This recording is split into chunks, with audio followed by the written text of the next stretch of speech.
Nos da gusto llevar hasta sus hogares a través de este programa de televisión cristiana, Vida Nueva para el Mundo, este mensaje titulado El falso cristianismo.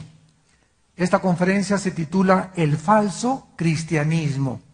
Y vamos a usar dos pasajes como nuestro fundamento teológico, Mateo 7, 21 al 23 y Primera de Juan capítulo 2, 18 al 19.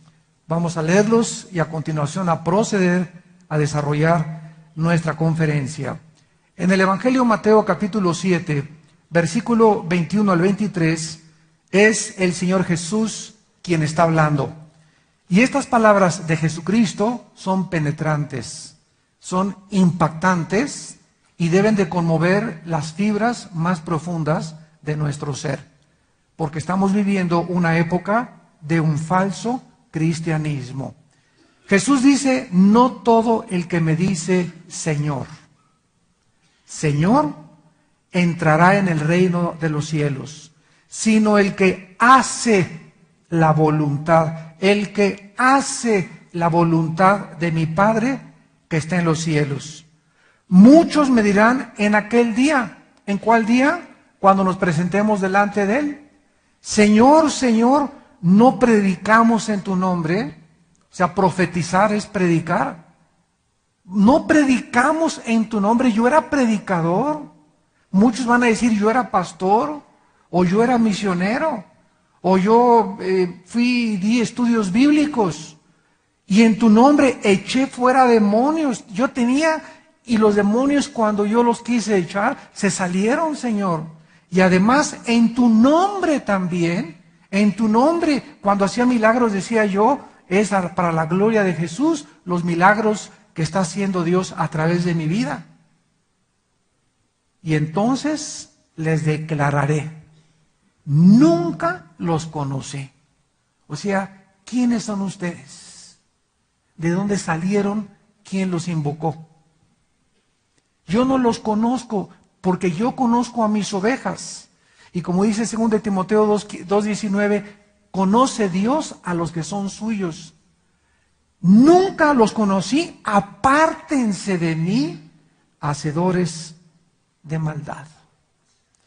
Y en la primera carta de Juan, capítulo 2, versículo 18 y 19, el apóstol Juan escribió estas palabras. Primera de Juan 2, 18 al 19.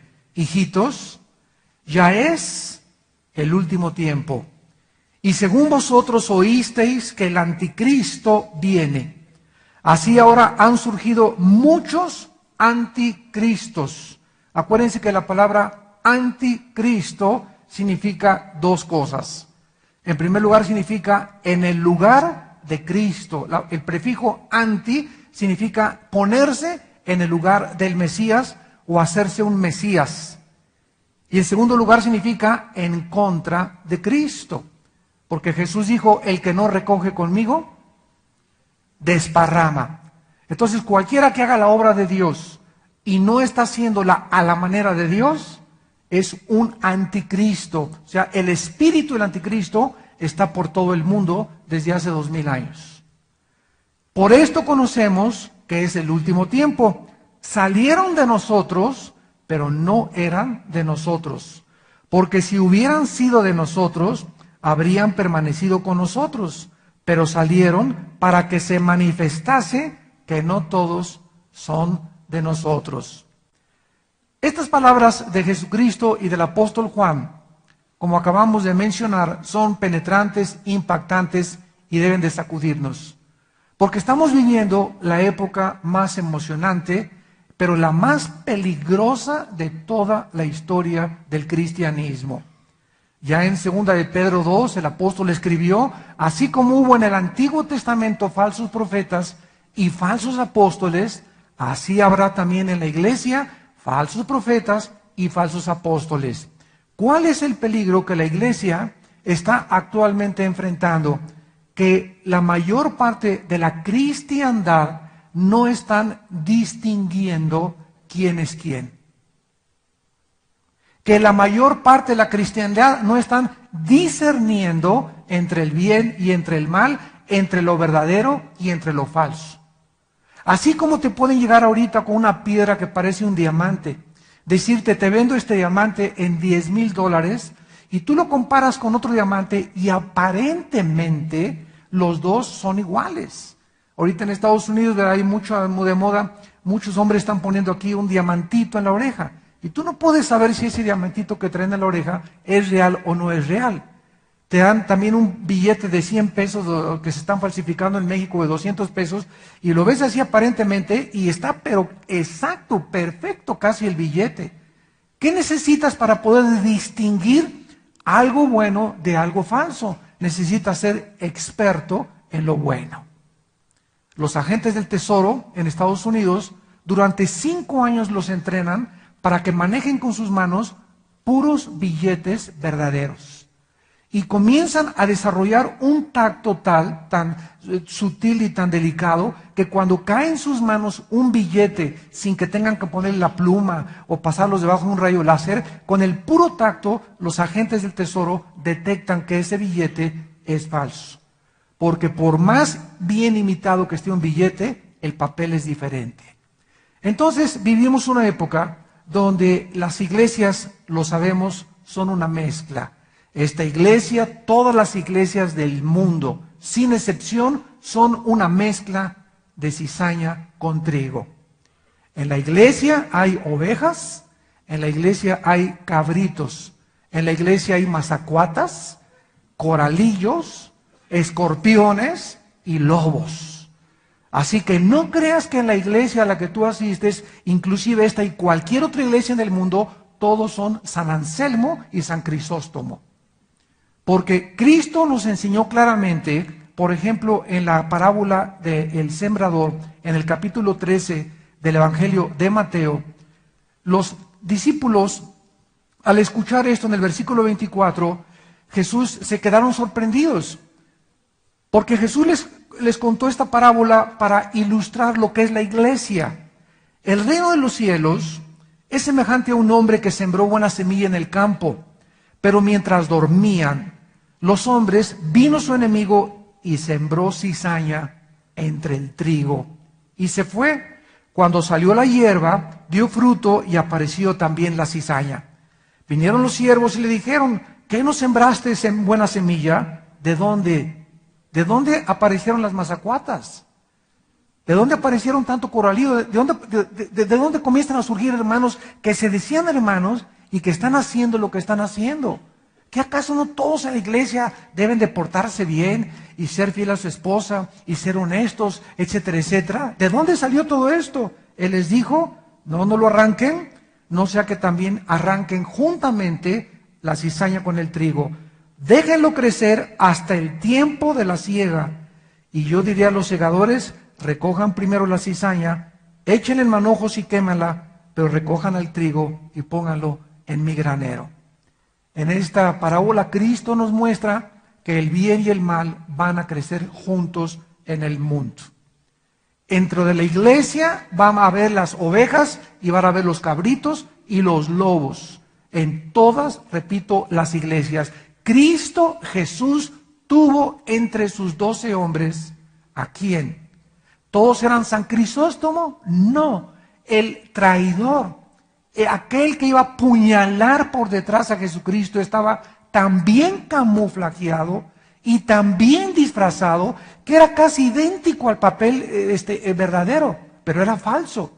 Y ese hombre, al final, los discípulos no sabían ni siquiera, ni se imaginaban que Judas Iscariote era el que iba a traicionar al Hijo de Dios. Entonces, si Cristo permitió este hombre dentro de sus filas, fue para enseñarnos a nosotros también que estamos infiltrados y que no nos debe sorprender porque salieron de nosotros, de nuestras filas, pero no eran de nosotros. Esto no significa que una persona que sale de una iglesia y se va a otra iglesia ya no es cristiano. No está hablando de esto. Salieron del cristianismo, pero no son ya de nosotros. En otras palabras, como lo vamos a ver, vamos a aprender a distinguir la verdad de la mentira. Muy bien, vamos a ver en primer lugar que en la Biblia se nos muestra claramente que hay un arrepentimiento que no es real.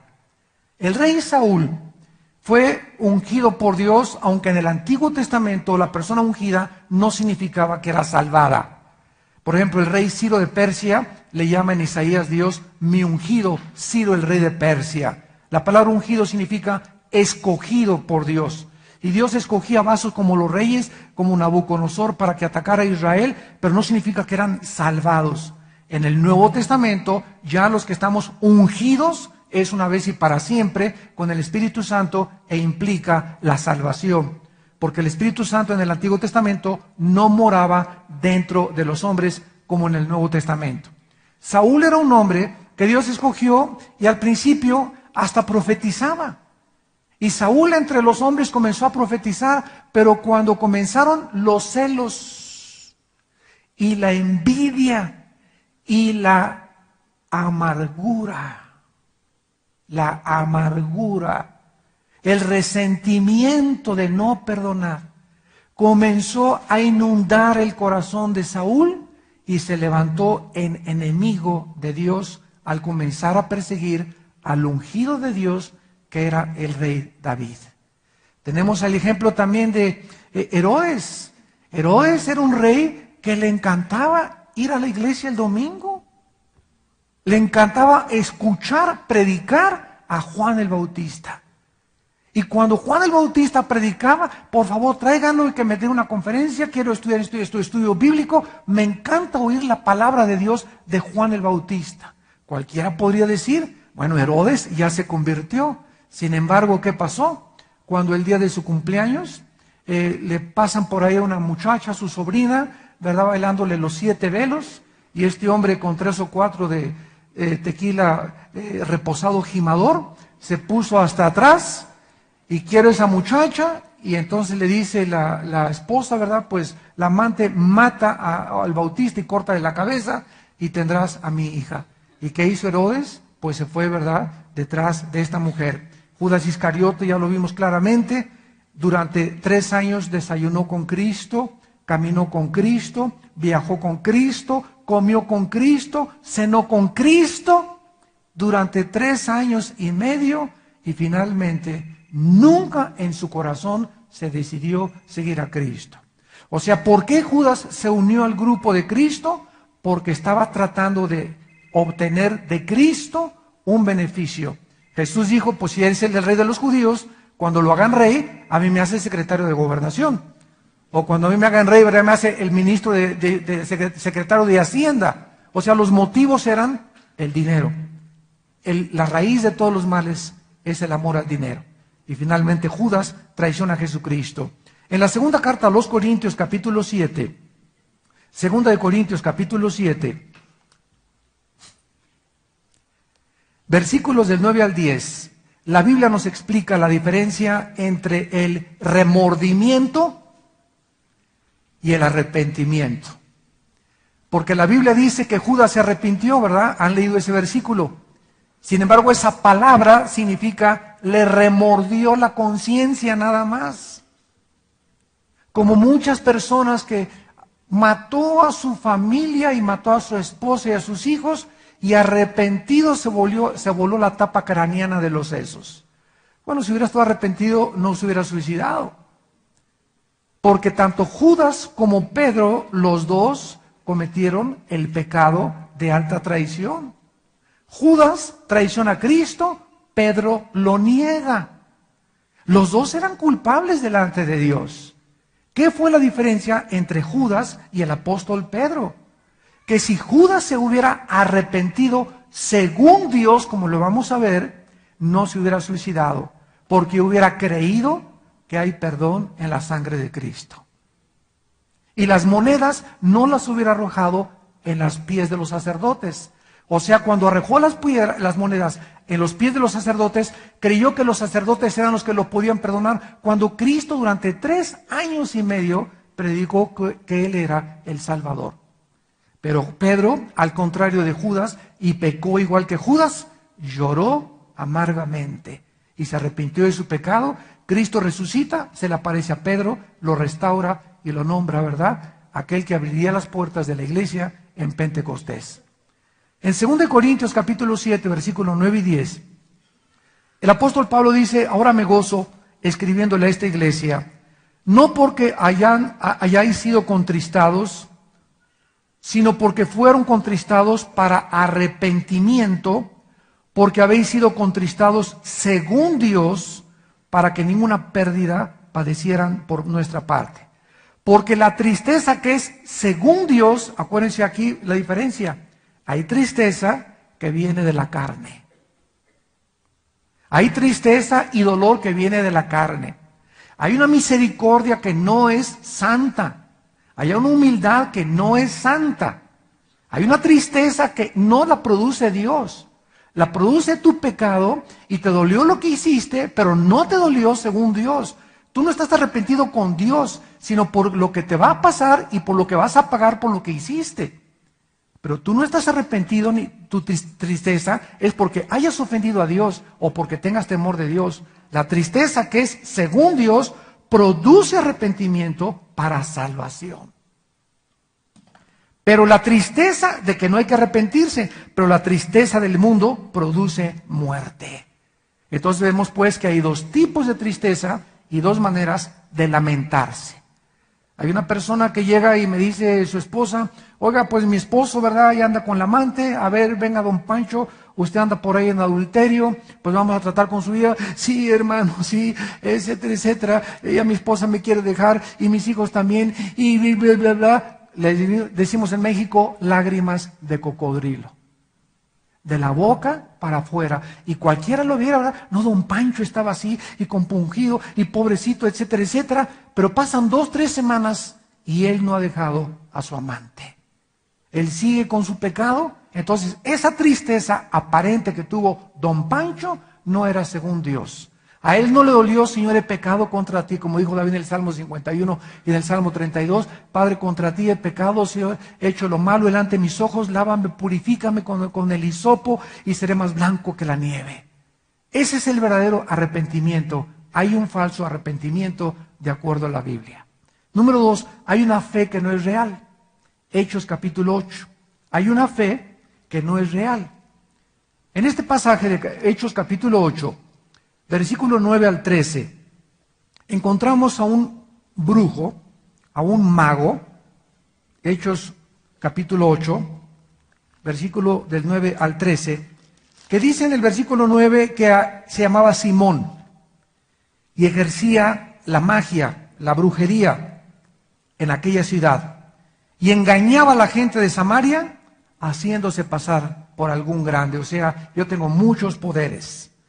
A todo el mundo lo estaba oyendo, desde el más pequeño hasta el más grande, y todo el mundo decía, este es el gran poder de Dios. Y le estaban atentos, porque con sus artes mágicas les había engañado mucho tiempo. Pero cuando creyeron a Felipe que anunciaba el evangelio del reino de Dios, y el nombre de Jesucristo, se bautizaron hombres y mujeres.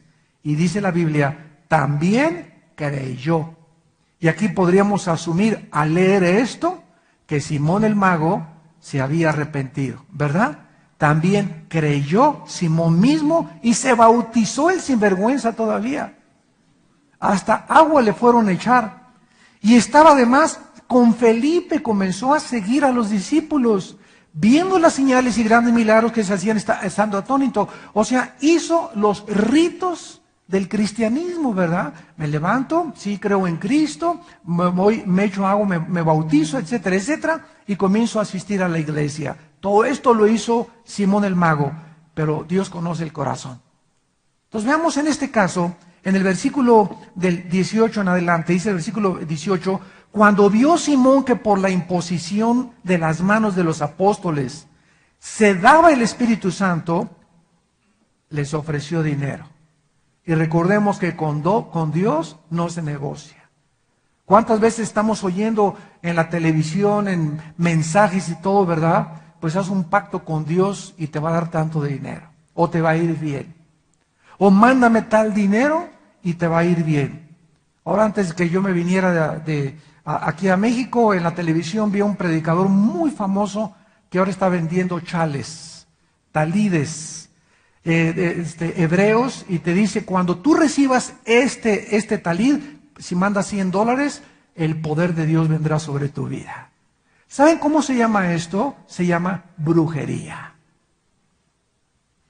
Hay otro que dijo, me voy a quitar, y esto es en la iglesia de las más grandes que hay en Estados Unidos, de personas que son con mucha reputación. Se quitó su saco, muchos dicen, caray, ¿es posible esto? Esto es lo que está pasando. Y la gente se lo está comiendo, lo está tragando, sin distinguir qué es la verdad y la mentira. Se quita el saco este predicador y le dice a una persona, ¿quién cree que el poder de Dios es de mi vida? Yo, y se levanta. A ver, pásele usted para acá, este joven, y pasa el muchacho, y se quita el saco el predicador, se lo pone al predicador y le dice, cuando cuentes 3, mi poder te lo voy a transferir a tu vida. 1, 2, 3, y comienza el otro a hacer así, ¿verdad? Parece que traía pulgas dentro de sí, para pantallar de que tenía el Espíritu Santo, y comienza a hacerse así, y todo el mundo, alabado, y se comienzan a tirar al suelo todos. Eso está pasando en las iglesias, y los cristianos, como dice la Biblia, consienten en eso. ¿Por qué? Porque no conocen la palabra de Dios, están siendo engañados. Es al grado al que hemos llegado. Hay una fe, hay un arrepentimiento que no es real, hay una fe que no es real. Este hombre aparentemente quiso seguir a los apóstoles, pero sus motivos eran el dinero.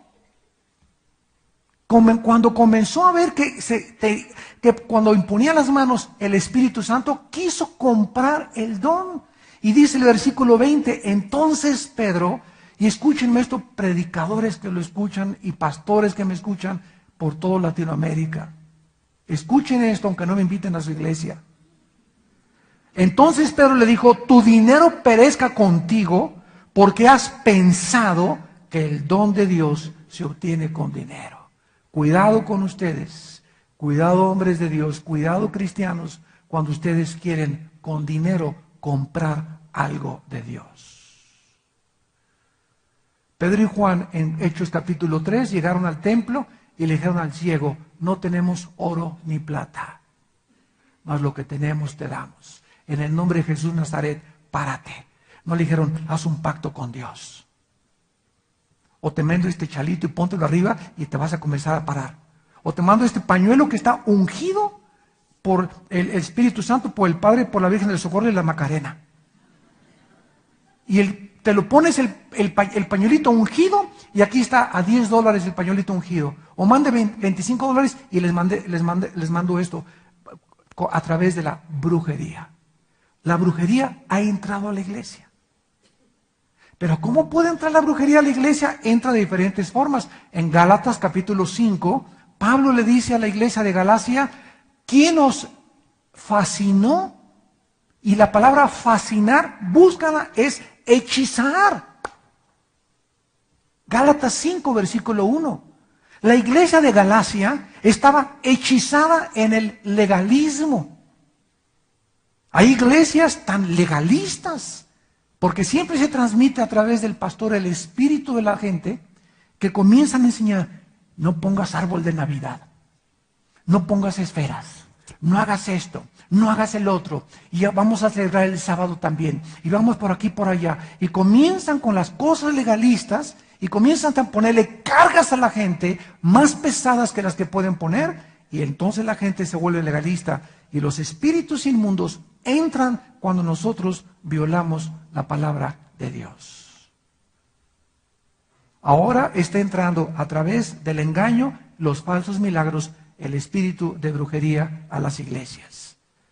Dice en Santiago capítulo 2, versículo 17, Santiago 2, 17, la fe, si no tiene obras, es muerta en sí misma. Y vamos a ver las obras de la fe. Y dice el versículo 19, ¿tú crees que Dios es uno? Yo le podría poner aquí, ¿verdad? Si el diablo no es ateo. Una persona me dijo, yo creo en Dios, le dije, pues el diablo también cree en Dios. El ateísmo no es el problema. La pregunta es, ¿en qué Dios crees tú? ¿Tú crees en Dios? Dice la Biblia, bien haces, también los demonios creen. Y te ganan porque además tiemblan ante Dios. Cuando Jesús entró a la sinagoga en capítulo 4 de Lucas, ¿quiénes fueron los primeros que lo reconocieron en la sinagoga a Jesús? Los demonios.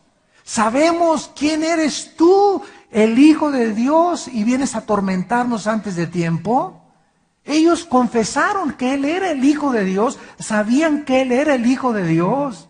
Entonces no basta con decir Jesús es el Hijo de Dios y me persino en el nombre del Padre, Hijo y Espíritu Santo y saco mi estampita de Santadeo. No bastan estas cosas para poder llamarse cristiano. Dice el versículo 26, porque como el cuerpo sin espíritu está muerto, la fe sin obras también está muerta. Esta fe es la fe de los demonios. La fe que dice creo, pero no hace. Un ejemplo. Dice Efesios 5, maridos, amen a vuestras mujeres, como Cristo amó la iglesia.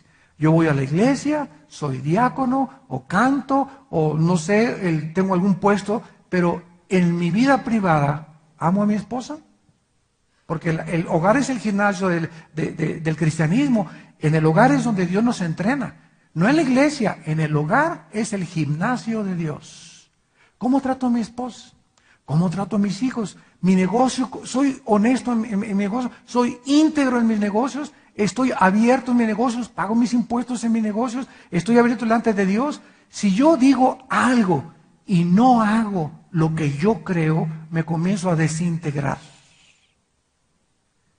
Y los psicólogos tienen una palabra muy interesante que se llama múltiples personalidades o desórdenes de personalidades múltiples. Cuando una persona comienza a llamársele psicológicamente esquizofrénica. La palabra esquizofrenia significa mente dividida en el griego. Esquizofrenos, mente dividida. Esta persona tiene una mente en la iglesia y en la iglesia camina como San Crisóstomo. Y llega como San Crisóstomo y saliendo de la iglesia le dice a la esposa, métase al carro, me la surto. O llega y explota a sus trabajadores en su compañía y les roba y no les paga lo que debe de pagarles. O comienza a hacer cosas que, ¿verdad? Es adicto a la pornografía, pero dice que es cristiano. Es una persona que dice algo, sin embargo, no hace lo que él dice, no tiene. En tercer lugar vemos que no hay convicciones. Hay una fe que no tiene convicciones. Y si no tienes convicciones, no puedes llamarte cristiano. Porque si tú tienes convicciones, vives lo que tú crees. Como es en su corazón, dicen Proverbios, así es él también. En tercer lugar, hay una consagración que no es real. La vida y carácter externa de Judas Iscariote debieron ser irreprochables, por cuanto ninguno de los discípulos en 3 años y medio se percató ni sospecharon que ya robaba de la bolsa. Él era el tesorero y que planeó la traición de su maestro. En el Evangelio de Juan capítulo 12, versículo 4 al 6. Y dijo uno de sus discípulos, Judas Iscariote, hijo de Simón, el que le había de entregar, ¿por qué no fue este perfume vendido por 300 denarios y dado a los pobres? Pero esto dijo, no porque se cuidara de los pobres, sino porque era ladrón. Y teniendo la bolsa, sustraía de lo que se echaba en ella. Mientras Judas, todavía Jesús le encarga la bolsa y lo nombra el tesorero. Y nunca se hubieran imaginado los discípulos que el tesorero estaba diciendo, vénganos a tu reino. Echándose, ¿verdad?, lo que le echaban a la bolsa. Ya era ladrón, o sea, nunca Judas tuvo un corazón recto para con Dios. ¿Por qué no lo tuvo? Lo dice el capítulo 17 del mismo Evangelio de Juan. Dice Juan 17, versículo 12, cuando estaba con ellos, es Jesús hablando, en el mundo, yo los guardaba en tu nombre a los que me diste. Y yo los guardé y ninguno de ellos se perdió, sino el hijo de perdición, para que la escritura se cumpliera. Judas nunca fue salvo. Dicen 2 de Pedro 2, 24 y 25, les aconteció lo que el perro y lo que al puerco. El perro se regresa a su vómito. Cuando el perro vomita lo que se come, se regresa y se come lo que vomitó. Y la puerca la lavas, le echas perfume, Chanel, y el puerquito está todo limpio y huele bonito, y regresa otra vez al lodo de donde fue sacado. ¿Por qué el perro regresa a su vómito y por qué el puerco regresa al lodo? Porque para que el perro deje de comerse lo que volvió, necesita cambiarse su naturaleza. Él es canino, los perros, esa es su naturaleza. Para que el puerco ya no regrese al lodo, necesita convertirse en hipopótamo, en jirafa o en perro, en algún otro animal. Porque la naturaleza de los puercos es esa. ¿Y qué es lo que está diciendo el Espíritu Santo? Que la gente que regresa a su vómito, regresan otra vez a hacer las mismas cosas porque su naturaleza nunca fue cambiada. Nunca recibieron la naturaleza divina de Dios. No fueron salvos. Nunca nacieron de nuevo. Salieron de nosotros, pero no eran de nosotros. Entonces no te sorprendas cuando tú oigas, oye, ¿te acuerdas de este hermano? Y esto y el otro, y ahora no sabes lo que hizo. No te sorprendas, porque la iglesia es una mezcla de cizaña y de trigo. Preocúpate tú y tú y tú en tu vida de santificarte. Y deja a los demás que hagan y que deshagan. Tú preocúpate por tu vida y tu familia. Cuida tu vida, guarda tu corazón sobre todas las cosas. Y preocúpate por tu santificación para que lo laves con la sangre de Cristo todos los días y estés delante de Él sin tener nada de qué avergonzarte. Hay también oraciones que no son reales. En Mateo capítulo 6, versículo 5 y 7, dice la Biblia, y cuando ores, no seas como los hipócritas. Ellos aman orar en pie en las sinagogas y en las esquinas de las calles para ser vistos. ¿Cuántas personas o que se dicen cristianos oran para ser oídos? Señor de los cielos, altísimo, misericordioso Jehová todopoderoso, yo, tu sierva humilde y pobre, desventurada, vengo a ti, Señor, y bla, bla, bla, y les haces, y les oyes que le hablan así, y oran así, ¿verdad? Y cualquier que diría, cálmate, Madre Teresa. Pero lo hacen, pero no lo hacen por Dios, lo hacen porque en su corazón quieren que la gente los oiga y digan, qué espiritual es Santa Catarina. Si en tu corazón cuando tú oras es porque quieres que te oigan, tú estás orando falsamente. Por eso cuando te dicen en la comida, da las gracias, no vayas a los demás y qué dirán, y yo no. Tú ora y no te importa, tú le oras a Dios y tú díselo a Dios lo que salga en tu corazón. Pero nunca tengas la intención en tu alma de orar para ser oído por los demás, porque te conviertes en un hipócrita. Vemos también que hay una humildad en quinto lugar, una humildad que no es real. Creemos comúnmente nosotros que la persona humilde es la persona que siempre anda así, y con el sombrero, y se atranca y no entra, y buenos días hermanito, sí, mucho gusto, y así con la cabecita y con el cuello roto de la camisa y con guarachitos. Creemos nosotros que esa es la persona humilde. Sin embargo, la Biblia nos muestra claramente que la persona humilde no es la persona que aparenta humildad. Hay personas que no son mansas, son mensas. Entonces, la humildad significa depender diariamente de Dios. Apúntalo. La humildad no es la apariencia, sino la dependencia de Dios, lo que manifiesta la verdadera humildad. ¿Qué estamos nosotros diciendo? Hay personas que, vuelvo a repetir, son humildemente orgullosas. Una persona humilde es la persona que sabe que tiene que depender de Dios. Es la persona que se levanta en las mañanas y no se atreve a poner un pie fuera de su casa sin antes haber pasado un tiempo con oración, pidiendo por sus hijos, como Job pedía que no les pasara nada a sus hijos, que los guardara en las fiestas, que los guardara en la discoteca, que los guardara cuando salieran, que me guarde en el trabajo, que me guarde en el metro, que me guarde de secuestros, que me guarde de ataques, etcétera, etcétera, y pasar tiempo con Dios. ¿Por qué una persona humilde eso? Porque reconoce que ella no es suficiente para enfrentarse al mundo de lobos. Si aquí en la iglesia hay mazacuatas y coralillos, el mundo está lleno de alacranes. y de lobos. Y Jesús los dijo, los envío como ovejas en medio de lobos. Entonces, una persona humilde es la persona que reconoce que depende de Dios. Se acuesta en la noche y regresa con la palabra, comienza a orar, porque sabe su necesidad de Dios. ¿Qué es lo contrario de humildad? Orgullo. ¿Quién es una persona orgullosa? La que se levanta en la mañana y no te necesito ahora. El Señor, sí, ahí en el camino, como a las 11 me acuerdo de ti, un versículo, 2 versículos voy a leer, y así pasan 2 o 3 días. Y esa persona, por su orgullo de creer que ella puede ser padre, puede ser madre, puede ser hijo, puede ser empleado, no necesita a Dios, vive como vive, porque esa persona no cree que necesita a Dios. Esa es la persona orgullosa.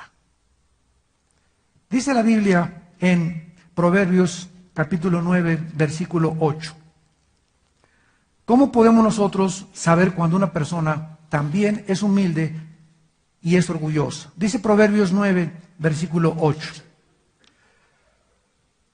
No reprendas al burlador o al escarnecedor para que no te aborrezca. Corrige al sabio y te amará. ¿Cómo puedes saber cuando una persona es humilde? Cuando le exhortas o la disciplinas. Cuando la mandas a la banca. Cuando lo suspendes de sus funciones temporalmente. Ahí te das cuenta en la reacción si la persona es humilde o es orgullosa. La persona orgullosa te va a odiar. Y le dices algo y en 2 semanas no te ha vuelto ni a saludar porque le exhortaste y la regañaste. Cuando las heridas del que te ama son fieles, inoportunos los besos del que te odia. Más vale reprensión manifiesta que amor en oculto. Las personas que te aman te van a decir la verdad y te van a decir lo que necesitas escuchar, pero las personas lisonjeras, las que solamente andan detrás de ti para hacerte la barba, nunca te van a decir la verdad, sino que siempre te van a lisonjear. ¿Por qué? Porque esas personas te odian y solamente andan contigo para saber qué sacan de tu vida.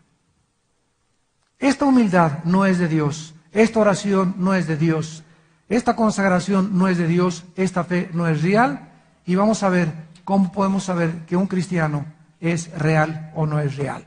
En 2 Corintios 13, en 2 Corintios capítulo 13, versículo 5, 2 Corintios 13, 5, dice la Biblia, examínense a ustedes mismos si están en la fe.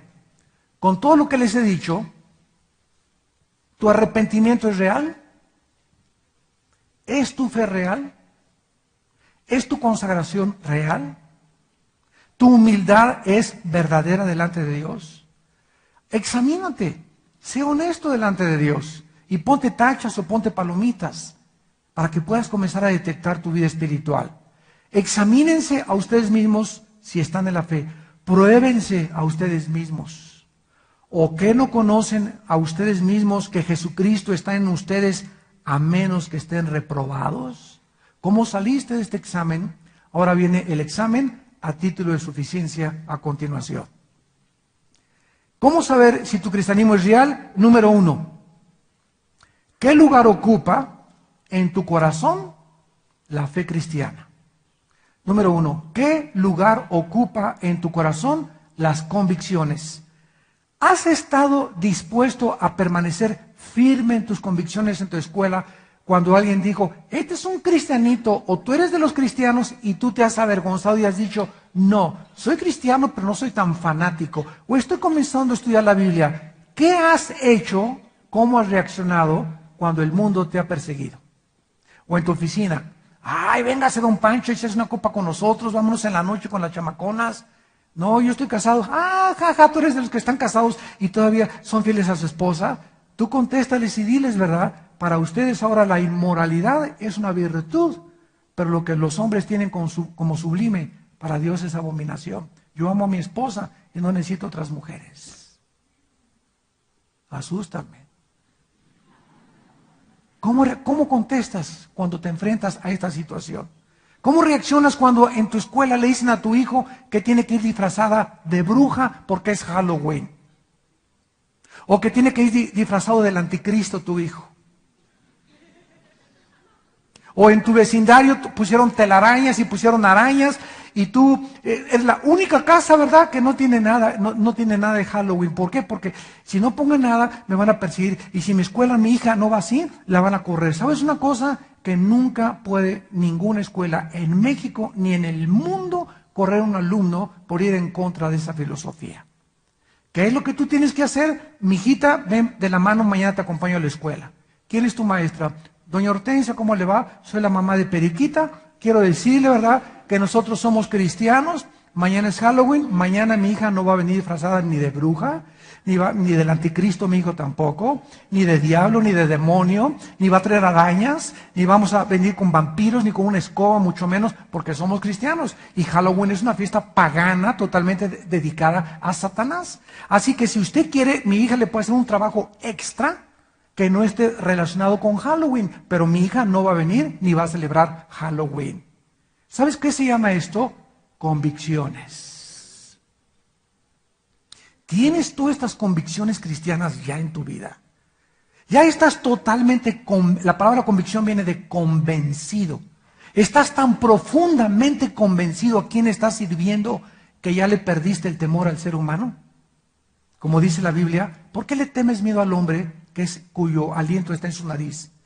Confiad en Dios y no en el hombre. El hombre no te va a hacer nada. No tengas temor de la maestra, ni del maestro, ni de nadie. Ten temor de Dios. A Él sea vuestro temor siempre en toda tu vida. Dice en Efesios capítulo 5, para respaldar esta convicción, Efesios 5, versículos 6 al 11. Versículos 6 al 11. Nadie los engañe con palabras vanas, porque por estas cosas viene la ira de Dios sobre los hijos de desobediencia. No seáis pues partícipes con ellos, porque en otro tiempo erais tinieblas, mas ahora soy luz.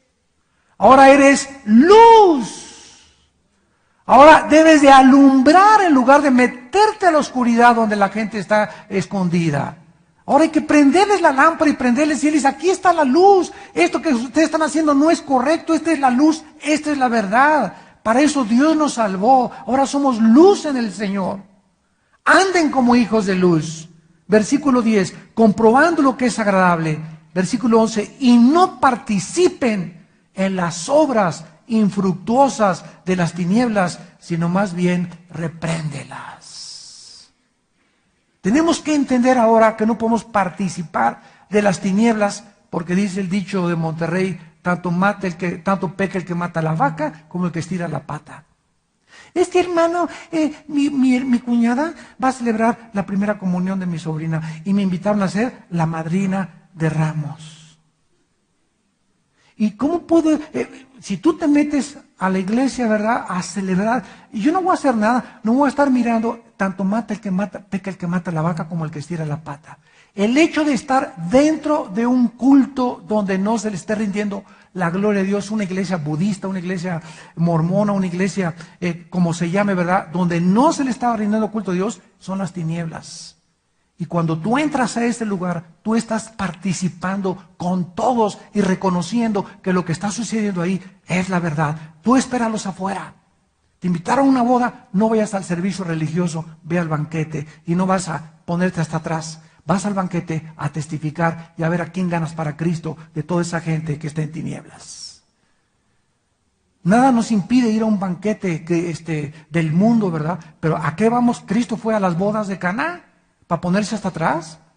No, ¿verdad? Él fue para testificar y para darles conocimiento de quién era Él. Fue la primera señal que Él hizo en su ministerio. Entonces, cuando vamos a un lugar de estos, no vamos a hacer las cosas de la gente. No participamos de lo que ellos participan, sino vamos a darles testimonio. Y la persona que se siente contigo en la mesa, a la izquierda, o cuando te pares, ¿verdad?, al mesero, al que sea, habla de Cristo.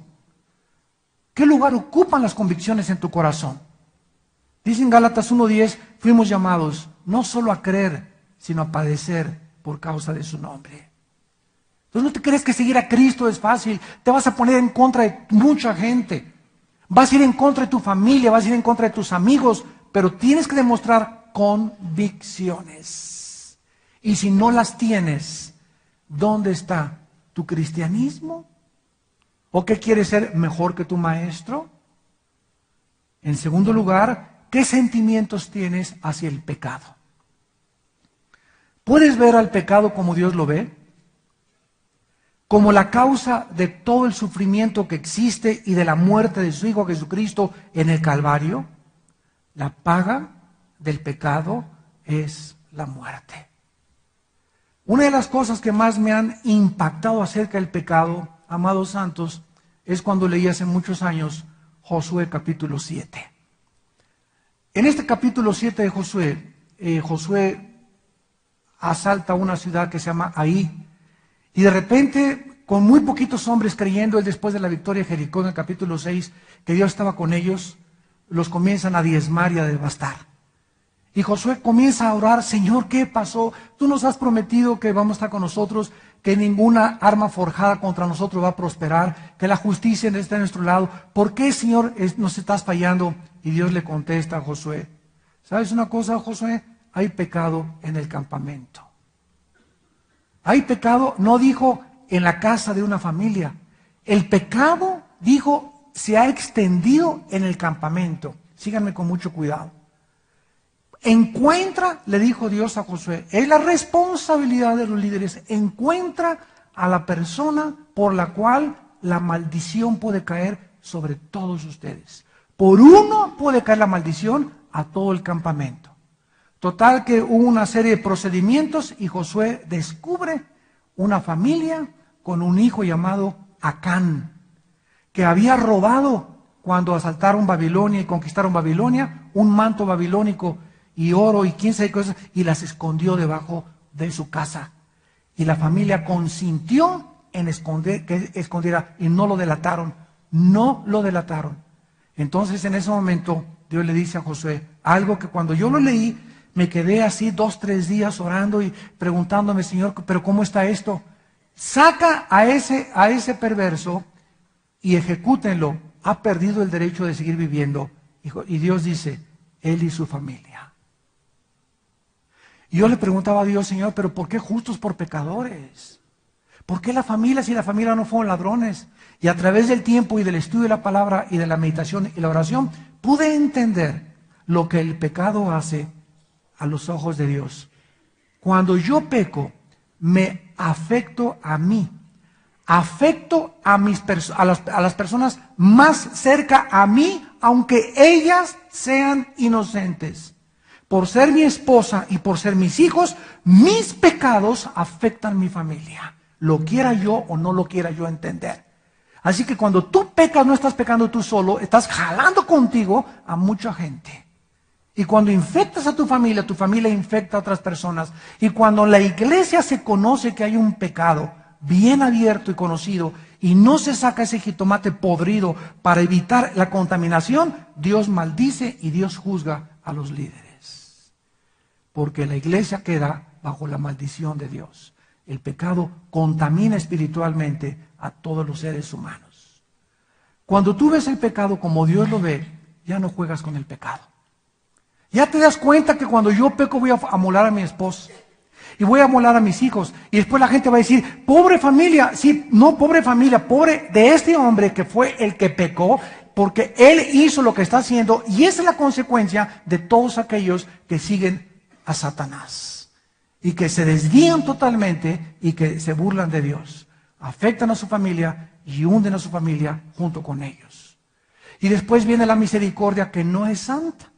Ahí, es que es falta de misericordia. Eso no es falta de misericordia. ¿Te imaginas a Cristo llamarle: oye, ¿por qué agarraste un chicote? Y que lo retraten en ese momento con el chicote a Cristo, sacando y tumbando las mesas de los templos, que hubieran puesto en los periódicos actualmente o en las revistas: ese hombre no tiene misericordia. ¿Cuántos ateos nos han atacado precisamente por estos pasajes como el de Josué 7, diciendo que Dios no tuvo misericordia de Acán y su familia? ¿Por qué dicen eso? Porque ellos no saben que en Romanos capítulo 11, la Biblia dice: mirad la bondad y la severidad de Dios. Porque la gente solamente quiere un Dios bueno, bonito, dulce, chilín, con palomitas, y nunca castigar nada, y todos nos vamos a salvar. Y Él es muy bueno. Nunca me vas a castigar, ¿verdad, Señor? Ese es el concepto equivocado que la gente tiene. Pero Dios se le olvida, Romanos 1:18, la ira de Dios se manifiesta contra toda impiedad e injusticia. Y vente a Apocalipsis para que leas la gran tribulación, los horribles juicios que van a caer sobre un mundo que se burló de Dios y que no quiso aceptar a Dios. Entonces Dios es bondad y Dios es amor y Dios es misericordia y lo externó en el Calvario. Pero Dios es justicia. Y Dios tiene que castigar el pecado. Y si Dios castigó el pecado en su Hijo Jesucristo, ¿tú crees que tú te vas a escapar? ¿Crees que si Él no perdonó a su Hijo, tú vas a ser libre de condenación? Te equivocas. Tu corazón engañoso te desvía de la verdad de Dios. ¿Saben una cosa? Que cuando una persona peca y la persona no confiesa su pecado, inmediatamente su conciencia se apaga. La conciencia se apaga por la falta de arrepentimiento. Y cuando apagas la conciencia, pierdes la brújula. Porque cuando pecas y no te arrepientes, el próximo pecado es mucho más grande que el pecado que habías cometido. Hagan de cuenta que es como una bola de nieve que comienza a descender y mientras más va descendiendo por la montaña, más grande se va haciendo. Así es el pecado. Cuando ese pecadito chiquito no lo confesaste, lo que sigue va a ser más grande y vas a ser un monstruo dentro de tu vida. El pecado es como un monstruo que comenzamos a alimentar y comienza a crecer entre nosotros y nos acaba devorando. Y luego devoramos a la esposa y devoramos a los hijos y comenzamos a envenenar a toda la gente a nuestro alrededor. Eso es lo que hace el pecado. ¿Cómo consideras tú el pecado en tu vida? ¿Lo echas para afuera inmediatamente? Diario antes de acostarte, ¿tienes algo de qué arrepentirte? El verdadero cristiano mira el pecado como la causa de todas las desgracias y las miserias que hay en el mundo, como la mancha que ha ensombrecido la creación y como la maldición que está haciendo que toda la creación gima a uno y esté con dolores de parto. El verdadero cristiano sabe muy bien lo que es el pecado. ¿Cómo consideras tú el pecado? ¿Lo tomas a la ligera? ¿Pecas, como dicen proverbios, como si te comes una concha y te la remojas, te la metes a la boca y dices, no he pecado? ¿Ves una película pornográfica como nada y después de ver la pornografía no hay algo que te ponga, que te tire al suelo a llorar? Señor, yo no quiero seguir, esas imágenes me van a seguir llegando y me van a seguir llegando y va a manchar mi matrimonio y honroso sea el matrimonio sin mancilla, sin mancha, pero a los adúlteros y a los fornicarios Dios los va a juzgar. ¿Cómo puede bendecir Dios tu casa y tu matrimonio si hay pornografía en tu mente y en tu corazón? ¿Cómo reaccionas ante estos pecados? ¿Te duelen? ¿Lloras? Señor, ya no aguanto. Pastores, oren por favor por mi vida. Yo no quiero seguir en esta vida ya de desgracia y infectándome, pero me doy cuenta que soy adicto a esto y soy adicto a aquello. Y para eso es la iglesia, para poder ayudarlos como un hospital a los enfermos. Y Jesús vino por los enfermos. Pero no tomes el pecado a la ligera. No te burles de Dios, ni creas que porque tú sigues pecando y no te pasa nada, Dios no te ha tomado en cuenta. Dios conoce perfectamente bien a sus ovejas y conoce nuestras obras. En tercer lugar, ¿qué sentimientos tienes hacia Cristo? Número 3, ¿qué sentimientos tienes hacia Cristo? ¿Cristo es solamente tu Salvador o también es tu Señor?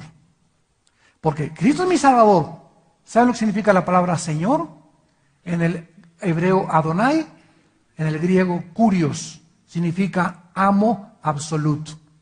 Miren de dónde viene esta palabra en el hebreo y en el griego. Los romanos, cuando tenían un esclavo, agarraban al esclavo y le pegaban la oreja a una madera y con un clavo le traspasaban, le hacían un hoyo, le perforaban la oreja. Porque eso denotaba inmediatamente, cualquier persona que viera a una persona con la oreja perforada, era un esclavo. Muy bien, ese esclavo venía a mi casa, había amos buenos y había amos malos, como un sirviente, como un doméstico a mi casa. Y venía la persona a trabajar a casa del amo, y el amo que era bueno, ¿verdad? Le decía a la persona, bueno, te voy a tratar bien, como los cristianos debemos tratar bien, ¿verdad? A las personas que trabajan con nosotros. Entonces, esa persona que era esclava, el momento en que se casara, la esposa también era del amo. No significa que él iba a tener relaciones con ella o que se le iba a quitar, no, sino que era propiedad del amo. O sea, el amo podía hacer con ella lo que quisiera sin tocarla. Y cuando nacieron los hijos de esa pareja de esclavos, los hijos también eran del amo. O sea, el esclavo no tenía absolutamente nada. Y esta es la idea que Pablo dice cuando él habla, Pablo, siervo de Jesucristo. La palabra siervo, doulos, en el griego significa esclavo, sin tener derecho a nada. Cuando venimos a Cristo, Él nos salvó, pero venimos como sus esclavos. Padre, ahora mi esposa es tu esposa. Mis hijos son prestados, son tuyos, Señor. Me los has dejado un poco de tiempo para lo que los eduque, pero te pertenecen a ti. Mi negocio no es mío, Señor. Mi negocio es para producir para tu reino. Tú me das la cualidad y la inteligencia para poder administrarlo, pero todo mi negocio, ¿verdad?, es para ti, Señor. Dame lo suficiente para vivir, pero mi negocio es tuyo. Todo lo que haga, Señor, de palabra o de obra, todo hacerlo como para el Señor y no para los hombres. ¿Es Cristo tu Señor? ¿Realmente tú te sientes como una persona que le has dicho a Cristo, Señor, mi esposa, mis hijos, lo que tengo es mío? ¿Cómo puedes tú demostrar esto? ¿Qué sentimientos tienes hacia Él? ¿Qué es lo que haces que realmente demuestres que Cristo es tu Salvador? Cuando tú le robas a Dios, por ejemplo, a Cristo, ¿qué es lo que estás haciendo? No es que este dinero como Ananías y Zafira. Ananías y Zafira fue un matrimonio que se pusieron de acuerdo para traicionar a la iglesia donde ellos pertenecían. Y mintieron al Espíritu Santo y cayeron muertos y el temor vino sobre todos cuando Dios vio que Dios estaba del lado de la iglesia y no conoce matrimonio impío. Y eso es lo que hace Dios siempre. Dios trae los juicios para que nosotros sepamos con quién está Dios. ¿De qué lado estás tú? ¿Del lado de las tinieblas o del lado de la verdad? En cuarto lugar, ¿qué fruto hay en tu vida? El fruto del Espíritu es amor, gozo, paz, benignidad, paciencia, longanimidad, dominio propio, etcétera, etcétera. Hace una semana estaba leyendo Filipenses 4, 6 y 7. Esto es precioso. Y dice así, por nada estén afanados. Me dio tanta paz, porque me di cuenta que está en imperativo en el original. O sea, es una orden. O sea, Armando, sí, señor. Y ya estás estresado. Pero tú, entiendes, señor, mira las broncas que traigo alrededor mío. Tú no te puedes afanar. Por nada quiero, por nada, no puede haber ninguna circunstancia en tu vida que te afane. Sino que cuando comiences a tu corazón a hacer así, y tus pensamientos, y mañana si me muero, ¿qué pasará? Y si muero sin el seguro social, ¿qué pasará? Y si me corren de mi trabajo, ¿qué pasará? Cuando comiences a tener pensamientos y tu corazón se comienza a alterar por ellos, quiero decirte una cosa, lo entendí perfectamente bien, es precioso. Tú no tienes el poder de controlar ni tu imaginación ni tu corazón. Y esto lo descubrí porque yo muchas veces me he levantado a las 5:30, 6 de la mañana que me levanto, y antes de levantarme ya comienzo, ¿verdad? Con temores, y esto y el otro, y mi esposa, y mis hijos, y las iglesias, y estoy ahí en la cama con una bola de temores, con una bola de pensamientos negativos, bombardeándome, ¿verdad? Que ni me quiero poner la almohada, ¿verdad? O tomarme 5 chochos y no volver a levantarme, ¿verdad? O Señor Padre, ven por nosotros en ese momento. O otros que hacen, ¿verdad? Recurren a un trago de whisky o una droga, pero nos sentimos enjaulados muchas veces, y es lo que se llama la depresión, ¿no es verdad? Entonces, leyendo una mañana este versículo, este pasaje, me olvido de todo y agarro la Biblia, me siento en mi cama, comienzo a leer y a memorizar el Salmo 37 y comienzo a entender lo que Dios me dice. Cuando hice contacto con la palabra de Dios, mis pensamientos y lo que había en mi corazón se comenzaron a aplacar. Quité mi mente de todas las cosas que podía suponer que podían suceder y me concentré en la palabra de Dios. Y al concentrarme en la palabra de Dios, descubrí que solo la palabra de Dios tiene el poder de darnos paz. Y la paz de Dios que sobrepasa todo entendimiento, guardará tus pensamientos y tu corazón.